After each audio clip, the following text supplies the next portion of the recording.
Hey guys, Rob and Phil from Smooth As. If you don't know us, small detailing company here in Sydney. And we're making this video today pretty much just to answer some questions that other car enthusiasts have asked us or other detailers, and just show everyone a bit about ourselves and where we started from, what we're doing, what's the plans, and etc. I guess. So Phil, 29 years old, my brother Rob, 40. 40 this year. So we're not twins, everyone always asks. There's 11 years between us. And yeah, where did it all start for you? So basically for me, so our dad's a motor mechanic by trade. So we, from a very young age, grew up around cars. He was always in the garage, welding, just doing things like that. So it just followed on. He got into a mower business. So from the age of about 10, I was in that shop working, building motors and whatnot. So I became a motor mechanic. I'd done that from the age of 15 all the way up to 31. I think I got out of it. In between that, I had another business, but I was always in that trade. Always around cars. Always around cars, yeah. So pretty much I worked for myself from 21 and up. So the passion's always been there. With the detailing side of things, we used to help our dad wash his car, and he was always very meticulous. If we missed a spot, he was like, nah, get that cloth, get that rag, get in the corner there. So it was put into us from a young age, and it's just been a passion since then. So going back a little bit, the detailing side of things, I've had a few cars in my life, and so was Phil. And so we'd always get a car, clean it up, and then make it look at Mickey Mouse, and then sell it off eventually. And then I got my hands on a buffer, because back in the day it was always hand polish, this and that. There wasn't much around the scene of that, for us anyway. Got my hands on a buffer, started mucking around with our own cars, and then we had friends asking us, oh, wow, can you do that for our car? And we're like, yeah, okay, no worries. Why not? We got all the time in the world back then. Yeah, so we started doing that, and then it came to a point where we're like, okay, we can turn this into something. Phil's first, or you explain where you basically started from too, and then we'll go from there. So obviously as I grew up watching Rob into cars, obviously I followed through 100%. I'd always go car cruises with him and help him clean his cars and build them and whatnot. I didn't know what I was doing, but I was there. So from there, I got into photography a lot from a young age. I was doing photos mainly of cars. I used to go heaps of car meets. Even on my L's, I used to take, Mum used to remember the WRX? She had a 07 WRX CS9. Yeah. On my L's, I used to drive it, drag Mum along with me, go to all the RexNet car meets and stuff and take photos. So from there, I got my first job I think my first proper job was at Supercheap Auto. I was there for 4 years doing management stuff. From there, I went to a clutch company selling clutches. And in that period is when Rob started taking detailing on full time. You were doing detailing or part-time pretty much? So at that time we were doing Friday, Saturday, Sundays. Yeah, and then after hours and stuff. And then we came to the conclusion, look, we're restricting ourselves too much. We're getting inquiries for work during the week. We're just gonna have to take it, take it on. So I was contracting at a performance shop at that time. And I said, you know what? I'm about to build a house. I'm gonna need more time for that, more time for the business. That's it, I've put my notice in. I've gone full time, and then Phil on his days off would come on and help. Yeah, and weekends and stuff. And then when I was at the house, and then we just figured once the business gets busy enough where 2 people are required, then I will leave my full-time job to then go with Rob. That was probably one of the hard points with that, doing that changeover, and obviously taking it full time at first, there wasn't enough work even for me to fill up a week. I'd have a few days worth.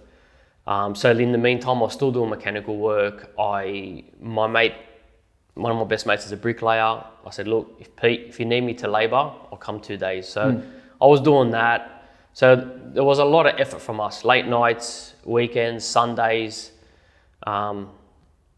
It was a struggle. The struggle was real. It wasn't easy. Yeah, it wasn't.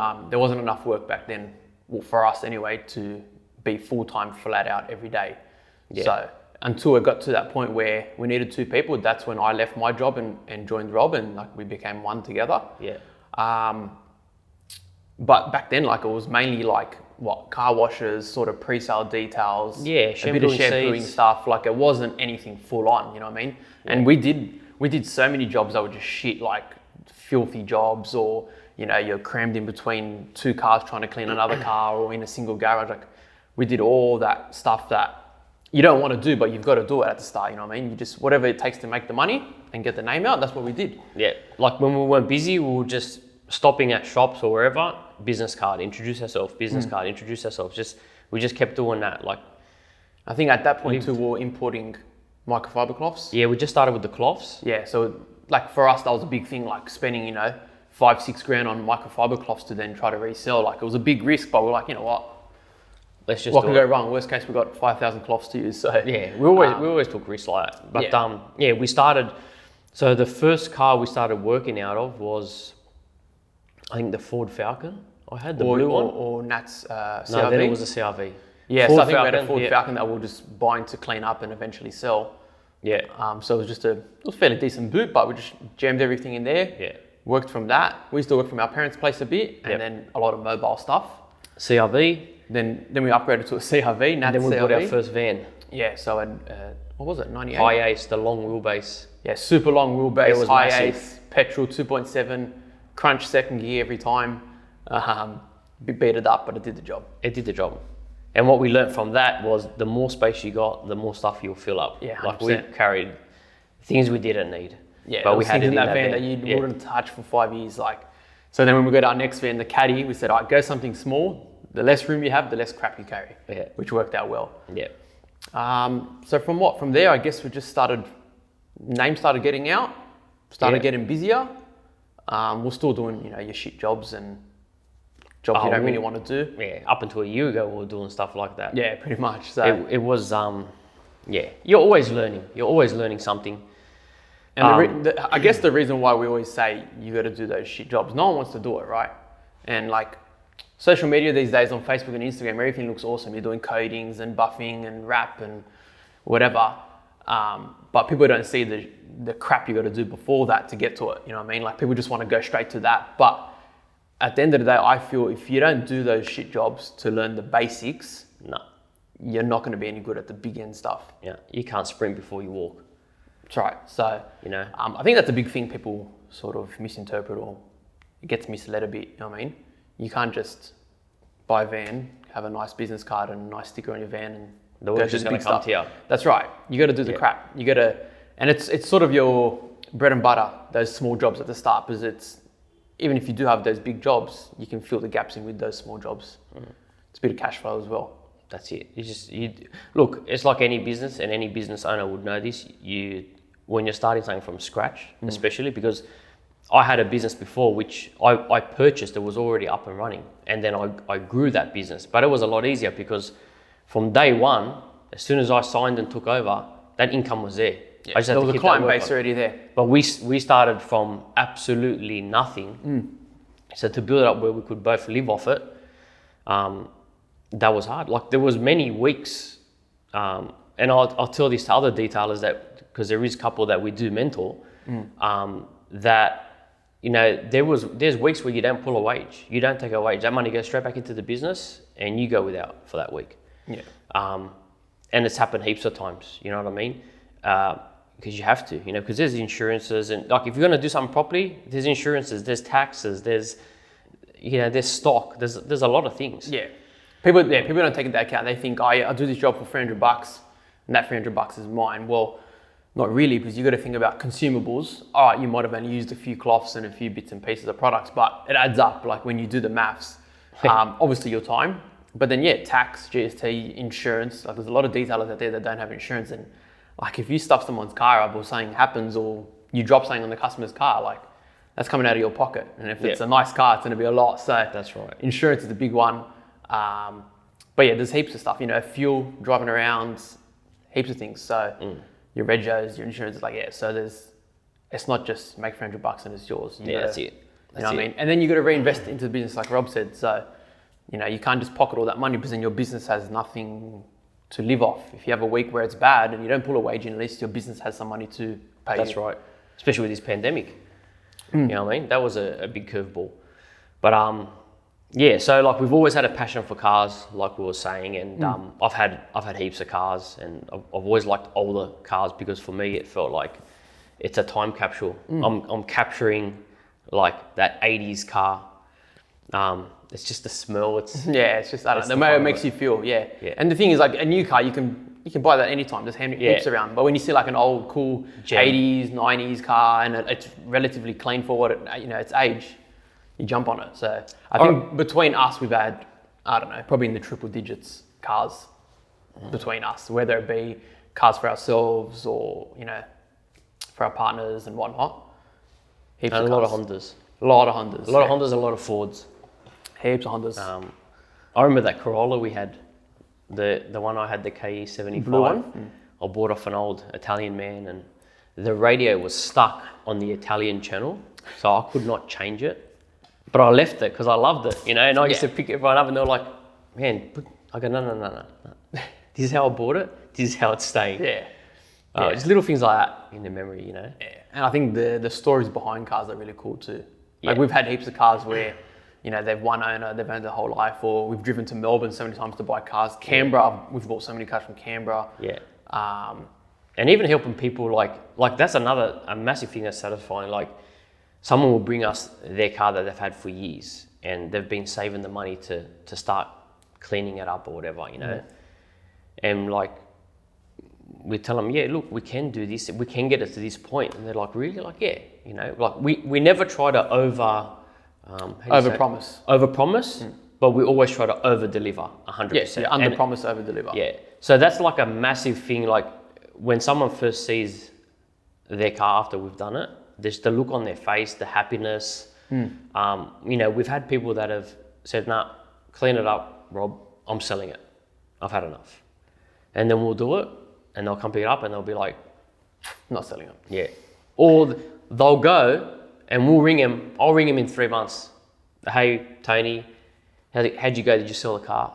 Nah, mate, I actually ended up keeping it, but I got another one. So you get that too. Yeah. But it's satisfying. That's the rewarding part. It's hard work. Every now and then you get a customer that doesn't have a facial expression. Yeah, we get some of them, mate. Like, God bless them, but like we can't. Like, I think I'm a good person. Like, I'm good at reading people, but there's some people I can't read them. They're like, yeah, nice, okay. And I'm like, do you like the car? Or are are you you happy with it? We just spent 38 hours on your car. Like, is he happy? Yeah, I don't know, man. But then you write us a mad review. I'm like, Yeah. okay, yeah, cool, that's mad. Yeah. But yeah, so how about the product side of things? How that came about? Well, basically, How did that come about? so we were like when we first started, we were just going to Super Cheap. Yeah, that's right. I was going Yeah, this was 2012. Super Cheap. And even before that, when I was just doing Actually, it, while I was working at Super Cheap, we used to get mad discounts. So Yeah. we used to buy a lot of stuff. But Yeah. even after that, when I didn't, we used to just go Super Cheap Repco and Yeah. just buy your off-the-shelf products. And I used for years. I used the Mothers. yeah, Mothers, Even like Maguires, when I that was the- 17, 18, yeah, it was just Mothers, Maguires. Then But like they did the job. they were They good. were awesome. Yeah, But they were it mad got to the product. point where we're like, man, like the products are costing more than what we're making just about. Yeah, like, that's when you right. add it up, you're paying retail, or worst case, you get trade price 10% off. Like it's not enough. So I remember we started searching around. We found a few suppliers, and we started trialing all this stuff.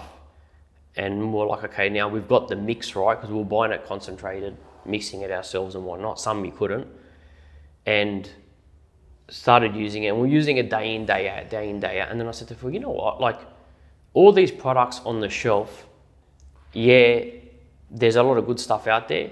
But is there a product on the shelf that someone uses, like the manufacturer or the producer of it uses it day in, day out? Yeah. We do. Like, why don't we make something out of this? So we thought, you know what? We'll try it. Yeah, it's it. Buy some bottles, triggers, make some stickers, Yeah. and bottle it ourselves. Because like got like all Rob the said, we use it. paperwork side We done use it all day, every day. So we know it works. We know what it does, what it doesn't do. It's safe. Why not let our customers enjoy it as well? So that's how it started, I guess, and then it just expanded from there and trying to broaden the range and carry more Yeah, stuff. definitely. And, sort of just go from there. We're still building on it. It's always going to be evolving. Yeah. Um, But we're trying to keep it simple. We didn't want to get into polishing compounds and all that stuff. We just wanted everyday use stuff that the normal Joe at home cleans his car every Sunday. He needs good products that you're going to get a lot out of it. You only need a little to go a long way. And he can get the same results, for an average clean. So that was our goal. I think pretty much for that. Yeah. But I think we want to target more like supplying other detailers. Yeah. But there's a lot in the pipelines, I guess. Yeah. So I guess we can talk about maybe like mainly what do we do now, as in we said that we just recently got rid of all the shit jobs, all the small jobs. So how do we... Yeah, so I guess we've always had this mentality, I suppose because we started from nothing, the business, like never say no to a job, take it on. Whether it's not worth it or it's worth it, just do it. So we did that for many years and it worked. Like we fed ourselves, but it came to a point where we had that many maintenance washers. And this is recently we're talking, Yeah. like probably a year or so ago, 2021, 2020. And we were getting that much of the bigger jobs. So when we say big, we mean like ceramic coating, paint correction jobs, like big stuff. 2-3 day jobs. Yeah, where we were starting to backlog and there was some customers waiting like 4 months and we're like, okay, this is not happening. Maybe contract a worker. So we tried a bit of that and maybe we expect too much, I don't know, but we were like, okay, look, I'm just going to redo that myself or redo this, you know. So that wasn't working. So we came to a point, we spoke to a few other people that are in business and this and that, and some were like, look, man, you got to think of things a different way. You know, you specialize in this. Sometimes you can't say yes to everything. You got to let certain things go. So, like we were saying before, there's a couple of detailers that we've mentored or we chat to, and you know, some people needed some work, and we're like, you know what, it's helping us, and we're sort of paying it forward. Such and such, look, we can give you all these customers. We can give you all these customers. Some customers have moved away and whatnot through this pandemic and stuff anyway.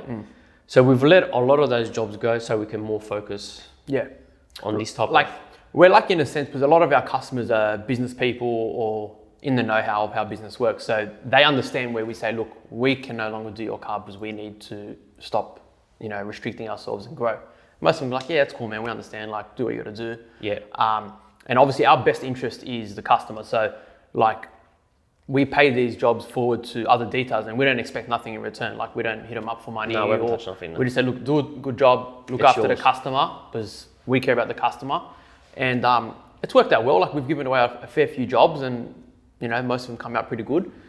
Yeah, well, I think we're averaging about 30 washers a week plus the bigger stuff. Yeah, so like at the worst part of it, I think It so got we had some customers doing weekly, some fortnightly, some monthly, but I think we averaged probably 30 to 35 cars a week, washers, so your maintenance cleans in and out, still thorough. Plus 2 corrections, I think Then it was. we'll try to fit in 2 paint corrections, a couple of ceramic coatings. So It I'm was talking, hard. we're starting maybe We were working with 5 torches in the morning at 6 o'clock, wasn't it? So 5:30 a.m. we'd start probably at the first job, depending on daylight savings. So 5:30, 6 o'clock. Most jobs I'd have my iPhone light out or a head torch. Remember the beanie I had with the head torch?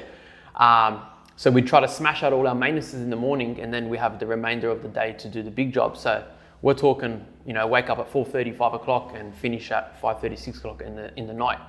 5, 6. Some days we're doing 7 days. Yeah, we done 7 days, I think, up until 2019. Yeah. Then we were only doing 6, and then we cut that back because like we had products, we had no time to pack stuff, send it. Yeah. Vlogs. And not just that, then obviously Rob's got a family, he's got 2 kids, he's got a wife, you know, I'm still young, I had a girlfriend at the time. Lucky she understood. Yeah, now I've got a fiance, so like you got to have time for yourself, you know what I mean? Like it's only as of last year we've been starting to go back to the gym now because we sort of let ourselves go because we're like, bro, stuff the gym, like we've got business to worry about.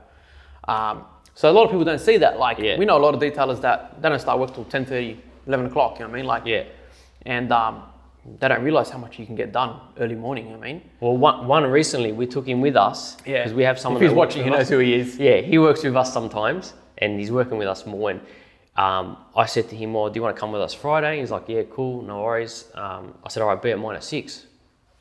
He goes, 6? I go, yeah, 6. So he's come to ours.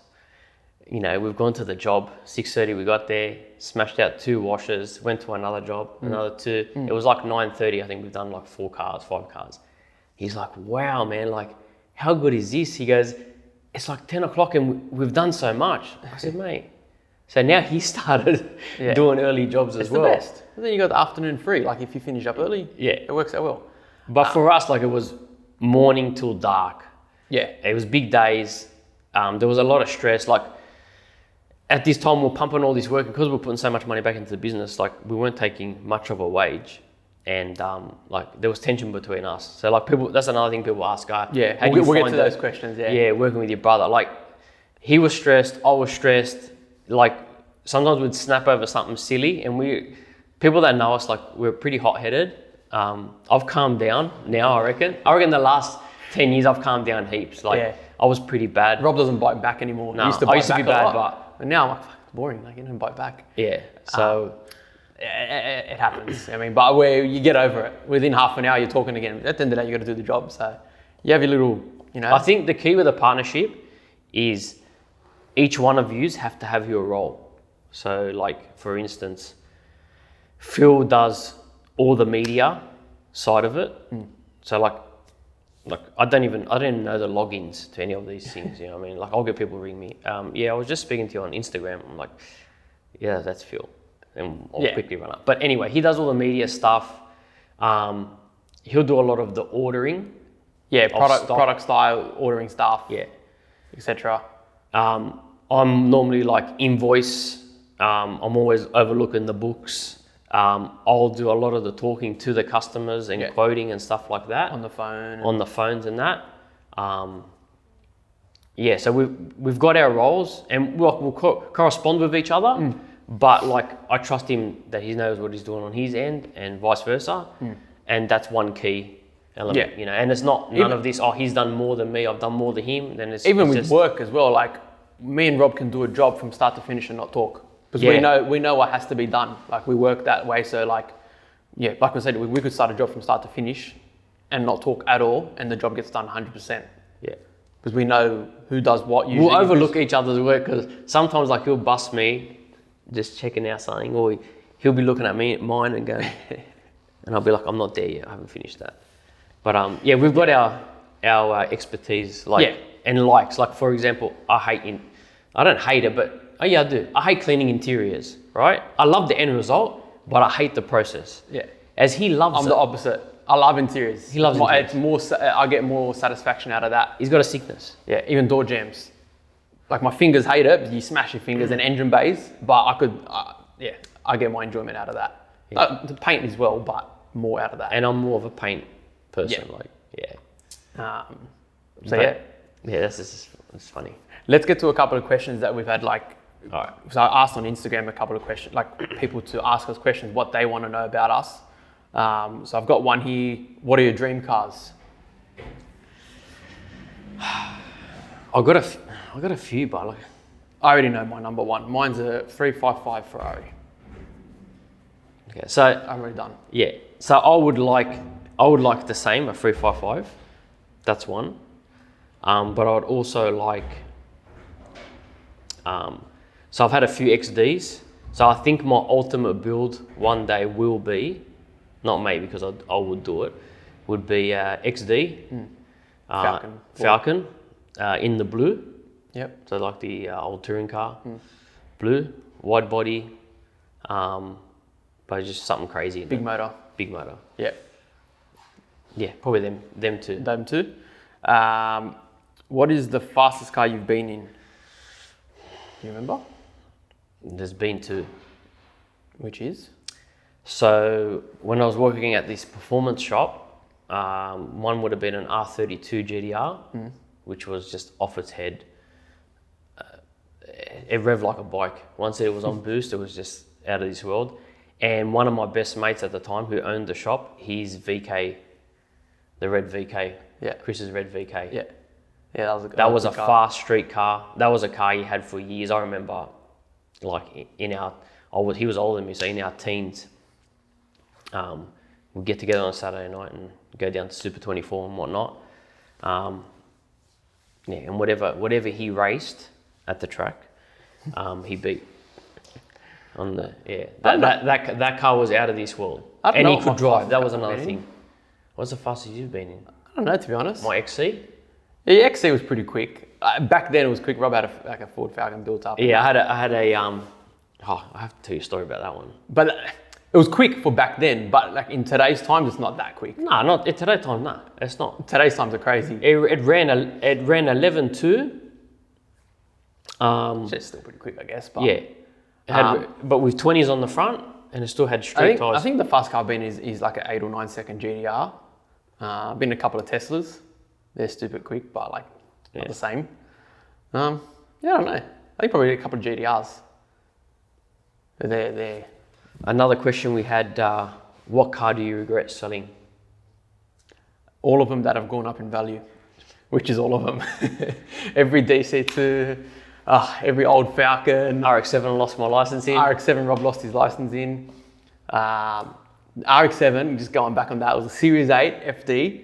I think we We paid, bought that off our customer. bought it for our customer. We had the intention on keeping it, but then just business got in the way and then we said, let's sell it. But I think Business and space. we sold it for 30 or 32 grand. 29 something. Or 29 and a half. And like, that was good money back then. And Yeah, now well you're done. like 80, 90. And they got stolen from that guy.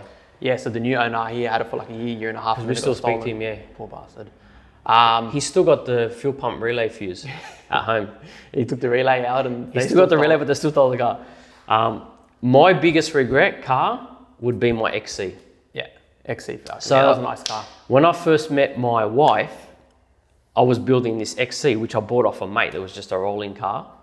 And I went to actually look at the car for someone else. I ended up buying it and I brought the car home. So I built that car. 393 stroker, had all the good bits. I ended up finding out later, it was a rally pack, which is a special edition car. So I built that car, and while I was building it, like my wife at the time, which was just a friend, she was like, do you want to go out to the movies tonight, catch up for coffee? And I'd be like, no, look, I'm working on my car. If you want to come, come. And she'd turn up. I'm like, man, she's keen. So anyway, built this car, raced it a few times at Eastern Creek, had fun, this and that. And then it was time, I was ready to get engaged, and I was like, I was trying to figure out ways to keep the car. And I was like, nah, look, I'm going Wasn't to pay gonna for a happen. wedding. So I sold the car. And that's my biggest regret, because I could never build that car ever again for what it cost me. Yeah, nah. And the same thing, the value of that car now. Yeah, it's crazy. It was a GS rally pack, all the tags on it, I kept the original block. Yeah. So that's my regret. Yeah. I don't think I regret any of it, because I sold all those cars that I've owned buy something for a better. good reason. Like I sold one of my cars to get a house deposit. I sold one of my cars to, engagement ring and this and that. And like, so they've all had a good cause, but if the ones I'd missed the most, probably the DC2s. They were like 6-7 grand, and now you're looking at 30-40 grand. A couple of the old Falcons we've had maybe. Yeah. Triple S. Triple S, yeah, that was a good car. Oh, nice. That was my first car. What else have we got? Do you guys argue about work? We really sort of touch base on that. Not anymore. Like sometimes we'll think different about things, and we'll have like a little. It's hard. Like, you know what the thing is too. Like, we'll try to discuss something while we're working, Yeah, because that's the only time we've got, and then it just doesn't work. and then he starts talking, and I've turned the buffer on, and I'm like, what? And he goes, you're deaf, you can't hear me. But yeah, like we don't fight. No, we don't fight, but you have your disagreements. But we're brothers, we can get away with it, sort of thing. You know what I mean? Like, we don't take each other what we say to heart. If we say something like, yeah, we argue, but not really. When call we're each other really names. busy, we used to argue a lot because you were stressed. Yeah. Natural stress. And I drank more coffee. Yeah. What else we got? Sharpshine Detailing said, you guys first helped me out telling me how to start. Thank you very much. Yeah. I think that was someone you spoke to. Yeah, so I was speaking to him on Instagram, young guy, I don't know exact age, very young boy, and something that I don't see often, like he was really trying, and I reached out to him, just said, man, like, love what you do, blah, blah, blah, blah, blah. If he was in Sydney, I would have said, yeah, come work with us. But yeah, so just gave him a few pointers, this and that, and yeah, like he's started up a business name and whatnot, and he's working now, and yeah, like his work's good. And, Yeah, good on that him. you don't see. We'll do a few more questions. Yeah. Did it take a while to build the business to what it is now? Which we sort of touched base on, like we said previously, but we basically started full-time back in, I think, 08. No. Full-time. The name you started in 2012. We started doing detailing in 2008, but 2012 is when made the name Smooth Made the Ads. name, yeah. And then from And then there, 2015 we went full time. yeah. Okay, so what's that? So 7 years. 7 years has been full time. Yeah. So yeah, 7 years to the point now where we can say we're comfortable where we're at. Yeah. We're at a good place, and obviously. It's to like grow everyone from here. says, the first 5 years hard. Yeah. First 3 years, don't expect to take too much Nah. out of it. Yeah. No, that's right. What do we got here? Let me see what else we can ask. What are your dream cars? We already said. Have your partners been supportive throughout the evolution of Smooth Ads? Which I think is a big one. Yeah, massive, very. Very. My Yep. wife has never questioned any decision Yeah. I've made. Full support. And that's a big thing. You know what I mean? You need a partner that trusts, and even Phil's partner, she's like, yep, if you think that's right decision, just go with it. Yeah. And sometimes we'll all sit down together and have like a little brainstorm meeting and whatnot, but yeah, the support's been amazing. Yeah. And like just to take note as well, like there's no one else behind the scenes. Like everything that you see is just me and Rob. We do everything. So the work, the social media, the planning, the product making, everything. Like our partners help here and there when they can. Yeah. But yeah, it's just us two. My wife gives us some marketing tips because she's in marketing. And then just mum does our Oh yeah, our mum does our bookwork. bookwork, slave Yeah. work. I love. We used to do it at the start though, and we still do all like Yeah. our own invoicing and Yeah. stuff. But she does sort of GST. We're old tax. fashioned like that too, because like we still got all these apps and everything, and I'll write everything down in a diary. Yeah, it's good too. Yeah. Do you recommend using a clay bar at the start of paint correction? If it's really bad, if it's really contaminated, If it's really contaminated, yeah, because yes. you're not going to contaminate the pad. So there's a few things. If you're giving a car a light polish, use a clay bar. Yeah. If you're not going to buff a car and you're going to use a clay bar only in wax, I wouldn't recommend it because you're going to put mirroring marks in the paint, 100%. Yeah. If you're doing like a really heavy, like 3-stage correction, well, then your first cutting process is going to get most of it out. Yeah. Do you find it hard to work together? We already answered that. Take a while to build a business. Yeah, most of the questions we've already sort of touched on. But yeah, if there's any other questions people have, fire away in like the comments or message us or however you Yeah. want to get in contact with us. Yeah. So this is just like a bit of, we just want people to really know who we are, where we've come from, what our passion is, and what we've created. We could keep talking for hours, like, you know what I mean? So, Yeah. well, just shorten it, keep it sweet. Probably been 30, 40 minutes by now, so. Yeah. We're just blessed by we have good clientele, good customers, Yeah. Good referrals, and that, they all put their trust in us. And we do, like one big thing, we do every job like someone's going to assess it afterwards. I always look at a job when I'm doing it and I'm like, you know what? I'm doing it in my mind frame. It's like, all right, someone's inspecting this car after we're Yeah, finished. and don't cut corners, but someone Yeah. will see it eventually. Like, just Yeah. do things right. Be true to people. Don't overpromise, and just be honest and whatnot. And another thing I wanted to quickly add was like we get a lot of detailers contacting us, asking us questions, asking for help, things like that. And like a lot of people are afraid to not sort of tell their secrets, but like to help out other people in the same field.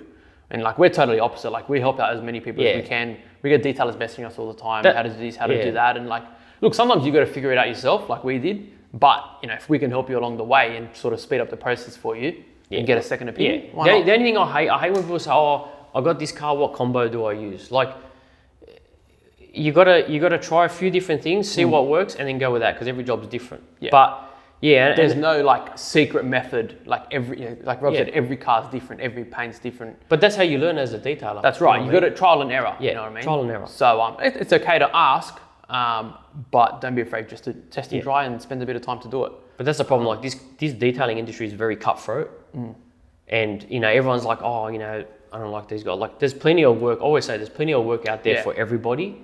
Yeah.